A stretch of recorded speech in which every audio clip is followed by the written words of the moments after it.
Assalamu alaikum ji, I'm Samra Waleed, an educationist and a proud teacher. Today again I'm back with my show and I welcome you in and I hope पिछले videos ने भी काफ़ी help किया होगा, आपको improve किया होगा how to take care of your child and आपके ब्रॉट अप में नई एक्टिविटीज़ के साथ हम आते हैं और कोई ना कोई स्टोरीज़ आपके साथ शेयर करते हैं।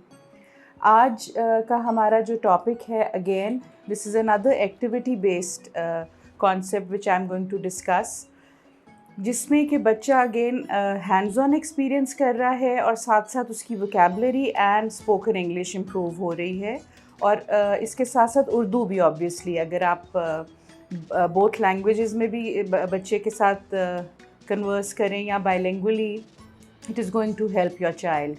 और ये एक्टिविटी ऐसी है which can start from the age of 2+ and it can go till the age of 5।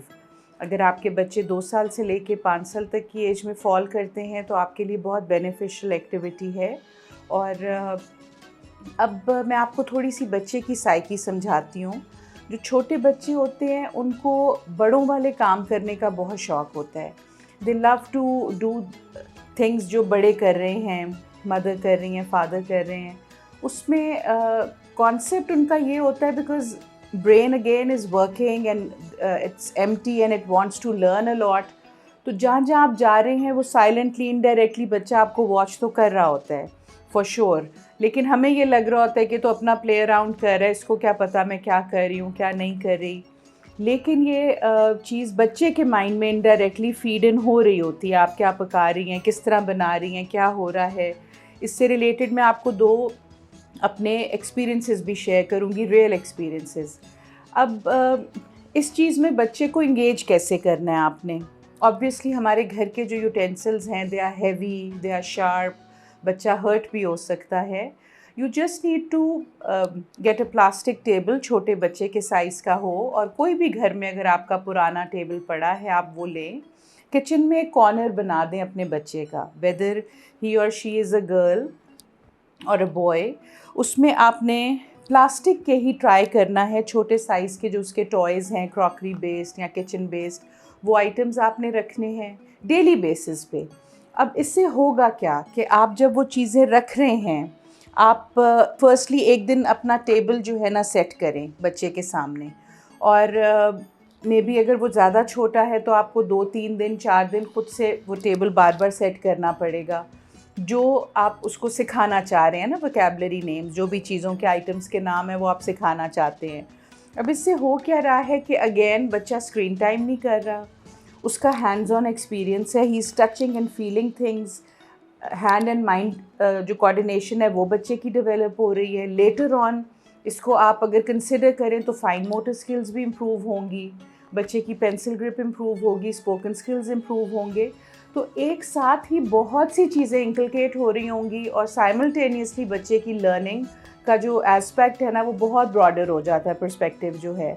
अब इसमें आपने टेबल सेट किया और डेली बेसिस पे आपने इनिशियली तो आप बाय नेम चीज़ें सिखाएंगे, प्लेट, ग्लास, नाइफ, फोक, फ्राइंग पैन, रोलिंग पिन।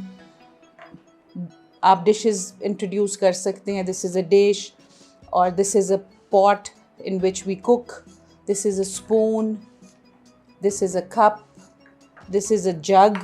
अब इनिशियली आप अगर 1 by 1 आप, मैं दोबारा रिपीट करूँगी, छोटे बच्चे हैं तो आप चीज़ों के नाम लें। फर्स्ट ऑफ ऑल सेंटेंस की तरफ ना आएँ। Mug, jug, glass, knife, fork, frying pan.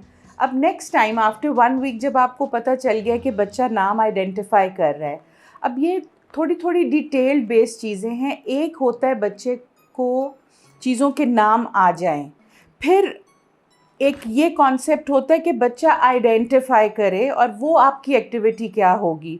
आपने टेबल लगा दिया, now you will ask your child go and pick up the jug. अगर बच्चा जग ही उठाता है इट मीन्स कि उसकी रिकग्निशन एंड आइडेंटिफिकेशन डेवलप्ड है। फिर आप कहेंगे पुट इट बैक। अब पुट इट बैक में आपको ये पता चल रहा होगा कि क्या वो बच्चा उठा रहा है। पिक इट अप का भी कॉन्सेप्ट है, पुट इट बैक का भी कॉन्सेप्ट है। Then you ask him can you please bring frying pan for me. Now he is going to ask you which one. अब अगर आपने क्वालिटी उसको आइडेंटिफाई की होगी कि लेट्स सपोज इसको आप बिगर कहते हैं, ये स्मॉल है, तो उसमें से आप दोनों उसको आइडेंटिफाई पहले करें, क्लियर करें कि विच वन यू वांट। और अगर वो भी लेकर आ जाता है, इट मीन्स कि उसकी ये आइडेंटिफिकेशन भी ठीक है। अब हम आते हैं इस तरफ कि अगर आइडेंटिफाई नहीं कर पा रहा बच्चा, उस सीन में आपने ये करना है कि आपने चीज़ें कट डाउन कर लेनी है। अगर ये 10 आइटम्स पड़े हैं तो नेक्स्ट डे आपने 5 आइटम्स ऑन टेबल रखने हैं और उनकी लर्निंग फिर से स्टार्ट करानी है। साथ साथ आप अपनी कुकिंग देख रही हैं, साथ साथ बच्चे को वहीं पे इंगेज करें। He is going to have fun time, he is going to enjoy this activity a lot. और उसके साथ साथ क्या होगा, जब 1 वीक में या 2 वीक्स में उसको इन सब यूटेंसिल्स के नाम आ जाते हैं, तो फिर आप उसको सेंटेंस मेकिंग पे लेकर आएंगी। Let's suppose this is a jug, its color is blue, we put water in it, sometimes we can put juice, Rooh Afza, जामे शीरी, you can name different things। अब क्या हो रहा है, बच्चा vocabulary अपने ब्रेन में उसके फीड हो रही है और साथ साथ सेंटेंस मेकिंग की वो लिसनिंग कर रहा है आपके साथ। And as I have always told you कि पिछले प्रोग्राम्स में भी मैंने आपको बताया था कि नेचुरली जो एक चीज़ है, सबसे पहले हेयरिंग बच्चे की डेवलप होती है। जितनी लिसनिंग कराएंगे, और फिर मैं रिपीट करूँगी, 2 से 2.5 साल का बच्चा जो है उसको आप वीक के 30 वर्ड्स दें और रिपीट करें, वो याद करेगा। 3 साल से बड़ा बच्चा जो है उसको 50 वर्ड्स, 50 वर्ड्स आप वंस अ वीक रिपीट करवाएं, he is going to learn. 4 years का बच्चा जो है 60 to 70 words in a week he can learn, बशर्ते कि रेपिटेशन हो रही है। और कोई भी एक्टिविटी कराएं उसको वर्सेटाइल होना चाहिए, सेम वे में नहीं। जैसे एक दिन मैंने आपको बताया कि बच्चा टेबल लगा रहा है, नेक्स्ट डे वो पिकअप कर रहा है चीज़ें, या नेक्स्ट 3-4 डेज़ के बाद पिकअप करके रख रहा है। फिर एक दिन आप वो चीज़ें कैबिनेट में रख दें, फिर वो कैबिनेट खोलें और उसको टेबल पे रखें, उन जो भी क्रॉकरी के पार्ट्स हैं या चीज़ें हैं, ताकि बच्चे को अपने आप को इंगेज करना भी आएगा और प्लस उसके लिए हर दिन एक न्यू चीज़ होगी, वो अट्रैक्टिव हो उसके लिए, वो मतलब फीलिंग होगी कि मेरे लिए वही, मतलब जो रैंडम एक चीज़ है, मोनोटोनस नहीं है, और वो एक उसके लिए एक अट्रैक्शन होगी किचन में जाने की। और प्लस वो जो फ्रस्ट्रेशन है कि रोका जाता है, no you can't hold this, you know ये गिर जाएगा। और हमेशा मैं कहती हूँ कि नो का वर्ड नहीं यूज़ करना, आप हमेशा कहें कि that is for bigger people, elder people, they cook in that, and this is your crockery, your stuff, you are going to help me out with this।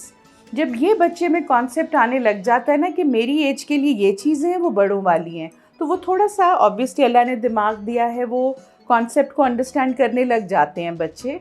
But we need to communicate and keep on telling them again and again. और इसके साथ साथ आप next video में मैं आपके साथ वो भी शेयर करूँगी, फ्रूट्स वेजिटेबल के आप नेम्स करवा सकते हैं। और बच्चों को बहुत ज़्यादा इन चीज़ों का जो है ना मज़ा आता है, स्पेशली ओरिजिनल चीज़ें देख के, रियल चीज़ें देख के, when they can touch them, feel them. And fruits और वेजिटेबल्स को तो स्मेल करवाएं, बहुत ज़रूरी है। उससे बच्चों के लिए बहुत हेल्दी एक उनका कनेक्शन बिल्ट होता है। जो आजकल बच्चे बहुत ज़्यादा आपका जो ये प्रोसेस्ड फूड है उसकी तरफ लग चुके हैं, जस्ट बिकॉज कि हमने दूर रखी हुई है ना ये चीज़ें। जितना आप बच्चे को फील कराएंगे, उसके करीब रखेंगे वो चीज़ें, automatically a day will come that your child will start eating that. So इन चीज़ों से बहुत सी चीज़ें रिलेटेड हैं। अब मैं आपको अपनी स्टोरी की तरफ लेकर आऊँगी। एज आई टोल्ड यू कि मैंने आपसे 2 स्टोरीज़ भी इस बिहाफ पे शेयर करनी है। एक तो अगेन मेरे अपने चाइल्डहुड से रिलेटेड है। मेरे घर में ये कॉन्सेप्ट था कि when my Elder sister, she is like 8 years elder to me, when she was hardly 3 or 3.5 years old, मेरे फादर ने उनको जो नीडिंग है ना आटे की, डो की, वो स्टार्ट करवा दी थी। और लेटर ऑन जब मैंने जॉब स्टार्ट की तो मैंने देखा, जब मेरी पहली जॉब थी किड्स कैंपस में as a preschool teacher, तो वहाँ हमें रोज़ बच्चों को 20 मिनट नीडिंग करानी होती थी डो की, और वो हम उसको प्ले डो कहते हैं अब। तो आई वॉज सो अमेज्ड कि मेरे फादर का इतना आला विजन था कि उन्होंने बहन को एक तो किचन से फेमिलियर किया, पानी में हाथ डल रहे हैं, आटे में डल रहे हैं, it's not yucky at all. You have to be in the kitchen और आपको ये चीज़ों से फेमिलियर होना है. And when my sister grew up, आज तक she is more domesticated than me. She is more fast. And उनका जो है, जब हमारे घर में कुक्स थे भी और नहीं भी थे तो शी वॉज़ मोर फास्टर. और उनको बहुत ज़्यादा चीज़ें ईजी लगती थी. किसी रिलेटिव के घर में चली जाएं, किचन हैंडल करना है, अपने घर में करना है, तो शी वुड डू क्विकली. अब इसके साथ साथ मैं आपको अपना भी बताती हूँ कि मेरे साथ ये था कि I was not practically asked by my father और माय मदर कि कुकिंग करो या ये बनाओ वो बनाओ. मगर एवरी संडे, और वैसे हमारे टाइम पे फ्राइडे को हॉलीडे हुआ करती थी लाहौर में भी, तो every Friday my father used to be in the kitchen. उस दिन हमारी जो कुक थी उनको छुट्टी मिल जाती थी और वो ख़ुद किचन में होते थे from breakfast to dinner time ना. तो उनकी ये प्रैक्टिस थी कि मेरी बहन उनको हेल्प कर रही है थ्रू आउट, वेजिटेबल कटिंग में, कोई पॉट्स धुलने हैं, कुछ फ्राई होना है, मुझे वो किचन के काउंटर पे बिठा देते थे. And I would keep on watching him what's going on. तो मैंने प्रैक्टिकली अपने मदर और फादर की डेथ के बाद, यानी when I was 22-23 years old, तो मैंने तब पहली दफ़ा एग फ्राई किया, टी बनाई, और कुछ चीज़ें मतलब ट्राई की. तो वो मैंने सिर्फ अपने फादर को देखा हुआ था, बिकॉज सूप्स वो बहुत अच्छे बनाते थे, चिकन रोस्ट, वो चीज़ें मुझे ऑटोमेटिकली आती थी. And can you people imagine कि कोई रेसिपी नहीं थी, मुझे ये भी नहीं पता था कितना अजीनोमोटो, कितनी ब्लैक पेपर डलेगी सूप में, चिकन कितना डलेगा. But when I cooked it, when I made it, it was perfectly fine. That was my first try. So चीज़ें देखने से, बच्चों को एक्सपीरियंस कराने से बहुत अच्छे तरीके से आती हैं. और एक बहुत ही क्यूट वाक़या है, वो भी मैं एक स्कूल में पढ़ा रही थी. There was a child, she was I guess madly in love with me. और again I can not take her name. मेरे पास तब सारे बच्चे 3 साल से 3.25 साल की एज के थे, लेकिन वो जो बच्ची थी ना, वो तकरीबन 2.5 साल की थी, सबसे छोटी थी. और उसका मेरा रिलेशन स्ट्रॉन्ग इसलिए हुआ कि उसकी मदर, हमारा स्कूल के ना 4 पार्ट्स थे ना, सेक्शंस थे, जिसमें वो ए लेवल्स वाली साइड पे होती थी और मैं प्री स्कूल में होती थी. तो वो अर्ली आ जाती थी मेरे पास. जैसे बाकी बच्चे 8:30 आएंगे, तो वो ऑलमोस्ट 7:45 पे क्लासरूम में होती थी. और बाकी बच्चे 12 चले जाते थे, शी वुड गो अराउंड 2. तो उसकी मदर ने तब जाना होता था. तो वो पूरा दिन मेरे पास होती थी, in the morning and till afternoon. तो उसकी बड़ी क्यूट हैबिट्स थी. तो उसकी शायद birthday I and she made it a point कि टीचर समरा मेरे घर पर आएँ. अब स्कूल में पॉलिसी नहीं थी कि टीचर्स मिल सकते हैं या बच्चों को गिफ्ट दें या बच्चे टीचर्स को गिफ्ट दें, मगर उसकी ये इतनी ज़्यादा वांट थी कि वो जो मेरी कॉलीग हैं, उन्होंने हमारी ओनर से बात की. बहुत दिन लग गए, उन्होंने, खैर हमें अप्रूवल मिल गया इन द एंड कि मैं उनके घर विज़िट पे जा सकती हूँ. आप सोच नहीं सकते कि मेरे लिए इतना शॉकिंग था जब मैं गई हूँ. उनका पोर्शन, मतलब वो रहते थे अपर पोर्शन में, तो वो सीढ़ियों से नीचे उतर कर आई and she was wearing a heel. She knew कि आज पार्टी टाइम है और सिर्फ मैं इनवाइटेड थी उस बर्थडे पे. और इतनी छोटी सी वो और इतनी क्यूट लग रही. उसने कोई बारबी के शूज़ लाई हुई थी and they were so big. मतलब उसका पाँव बिल्कुल आगे था और पीछे से इतनी जगह खाली थी जूती की. और वो पहन के नीचे उतरी कि मिस समरा को मैंने इसी शू में जाना है रिसीव करने. फिर मैं ऊपर आ गई तो उन्होंने मेरे लिए मुझे बिठाया. इससे गपशप भी बच्ची से मेरी लगती रही. थोड़ी देर बाद ये गायब हो गई ना बच्ची. मैंने एकदम फिर उसकी मदर से, हम अपनी गपशप में रहे, 15-20 मिनट बाद मैंने पूछा बर्थडे गर्ल किधर है. तो वो भी ढूंढने लग गई. तो हमने बाहर जाके देखा, उसने फ़ादर के साथ ज़िद की हुई थी. वो मतलब फ़ादर हमें हेल्प कर रहे थे ट्रॉली अंदर लाने में ना. तो ये किचन में ज़िद लगा के बैठी हुई थी कि ये वाली क्रॉकरी नहीं लेके जानी. जो अंदर ऊपर वाले बर्तन हैं जो मामा स्पेशल गेस्ट्स के लिए निकालती हैं, वो वाले निकाले. अब उन्होंने कहा ये तो गंदे हैं. आप इमेजिन करें, अक्सर जो सिंक होता है किचन में जहाँ बर्तन धुलते हैं, वो डीप होता है. शी वॉज़ 2.5 या हार्डली 3 ईयर्स के करीब होगी. आप उसकी, मैं तो उस सीन को आज भी, अब तो याद करके कभी कभी इमोशनल भी हो जाती हूँ, लेकिन that time we loved so much कि वो उस सिंक के अंदर बैठी हुई थी, उसकी टांगे और पाँव अंदर थे सिंक के, और ख़ुद पीछे मतलब जो है किचन के स्लैब पे बैठ के बर्तन धुल रहे थे।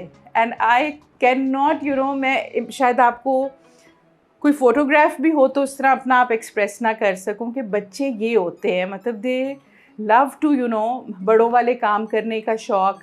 और आज से मैं रिलेट करूं, ये तो अब इस बात को शायद 18 साल गुजर गए हैं, लेकिन आज भी मैंने देखा है, और जो कि मुझे अच्छा लगता है कि अब बॉयज़ में ये बहुत शौक़ है किचन का, दे वांट टू कुक। अभी मेरे पास बहुत छोटे छोटे स्टूडेंट्स इधर भी आते हैं, लर्निंग स्टेशन पे भी, तो ये हमने स्पेशली ये जगह उनके लिए कॉर्नर डेवलप किया हुआ है। तो मोस्ट ऑफ़ द बॉयज़ मैं देखती हूँ कि वो और जो है एक्टिविटीज़ इन्जॉय नहीं कर रहे जितना उनको अच्छा लगता है। पीछे से फ्राइंग पैन उतार रहे होते हैं, कभी अपनी तरफ से बर्गर बना रहे हैं एग, बिकॉज हमारे पास प्लास्टिक टॉयज़ काफ़ी इस तरह के हैं जिसमें कि फूड भी है ना प्लास्टिक का बना हुआ। तो मैं बड़ी अमेज़ होती हूँ, and I really buck up them, I personally motivate them कि इसमें कोई जेंडर कॉन्शियस अब हमें होना नहीं चाहिए कि बॉयज़ किचन में नहीं जाएंगे या गर्ल्स किचन में नहीं जाएंगी।